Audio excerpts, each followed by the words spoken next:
The Supreme Court Justice Brett Kavanaugh is not a consummately honest person and must know what really happened on the night more than 40 years ago when he allegedly sexually assaulted Christine Blasey Ford, his accuser writes in an eagerly awaited memoir. A research psychologist from Northern California, Ford was thrust into the spotlight in September 2018 as Kavanaugh, a Bush aide turned federal judge, became Donald Trump's second conservative court nominee. Her allegations almost derailed Kavanaugh's appointment and created headlines around the world. Ford's memoir, One Way Back, will be published next week. The Guardian obtained a copy. The fact is, he was there in the room with me that night in 1982, Ford writes. And I believe he knows what happened. Even if it's hazy from the alcohol, I believe he must know. Once he categorically denied my allegations as well as any bad behavior from his past during a Fox News interview, I felt more certainty than ever that after my experience with him, he had not gone on to become the consummately honest person befitting a Supreme Court justice. Kavanaugh's nomination became mired in controversy after a Washington Post interview in which Ford said Kavanaugh, while drunk, sexually assaulted her at a party in Montgomery County, Maryland, when they were both in high school.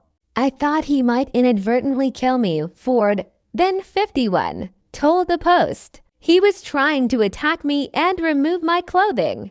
Kavanaugh vehemently denied the accusation, helping fuel hearing room rancor not seen since the 1991 confirmation of Clarence Thomas, a right-winger accused of sexually harassing a co-worker, and Nita Hill. Supported by Republicans and Trump, Kavanaugh rode out the storm to join Thomas on the court. Trump would later add another conservative, Amy Coney Barrett, tipping the court 6-3 to the right. That court has since passed down major right-wing rulings, most prominently removing the federal right to abortion. In her book, Ford says she thought Kavanaugh might step down to avoid putting his family through an investigation or further scrutiny, adding that she wanted to tell him he should save us both the trouble, because I don't want this, as much as you don't want this. She has been asked, she says, what she would have done if Kavanaugh had reached out and apologized. She writes, who would he be apologizing to me? The country. What would he be apologizing for that night? The harassment of Ford by Trump supporters around the testimony. All I can guess is that if he'd come to me, really leveled with me, and said, I don't remember this happening, but it might have, and I'm so sorry. It might have been a significant, therapeutic moment for survivors in general. I might have wobbled a bit. I might have thought, you know what, he was a jackass in high school, but now he's not.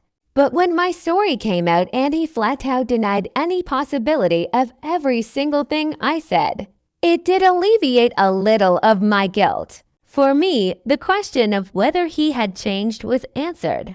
Any misgivings about him being a good person went away. Ford says she decided to press through the difficulties of coming forward, meeting Democratic senators opposed to Kavanaugh, being grilled by Republicans supporting him, becoming famous herself because of the importance of the court.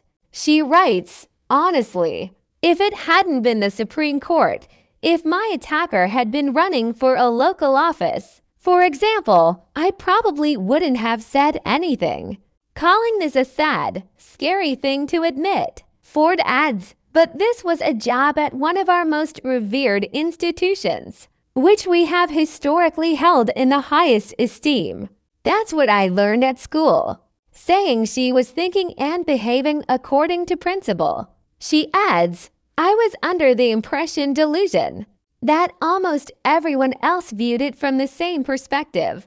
Wasn't it inarguable that a Supreme Court justice should be held to the highest standard? A presidency you could win, but to be a Supreme Court justice, you needed to live your perfection. These 9 people make decisions that affect every person in the country.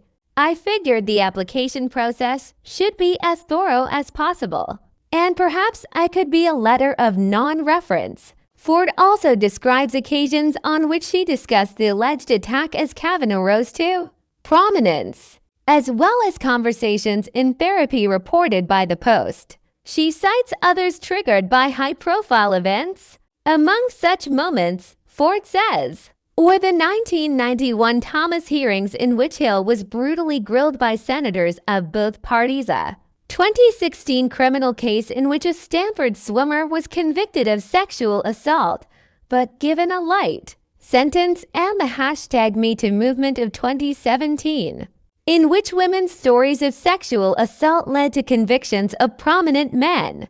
After Kavanaugh was named as a potential Supreme Court nominee, Ford contacted Anna Eshoo, her Democratic California congresswoman, and the Post. She may have inadvertently leaked her identity, she writes, by contacting a tip line using her own phone. Either way, she was soon at the center of a political hurricane. I never, ever wanted Kavanaugh's family to suffer, Ford writes, adding, when my allegations came out publicly, the media started reporting that he was getting threats. It troubled me a lot. Then I remembered that I'd already had to move to a hotel because of the threats to me and my family. Again and again I thought, why is he putting us all through this? Why can't he call those people off? Say something, anything, to condemn the harassment happening on both sides. Kavanaugh, she writes, was at the mercy of right-wing interests pushing for his confirmation. Ultimately, she says, he should have expected a thorough review of his entire history to be part of becoming a justice. If you can't handle that, Ford writes, then maybe you're not qualified for the job.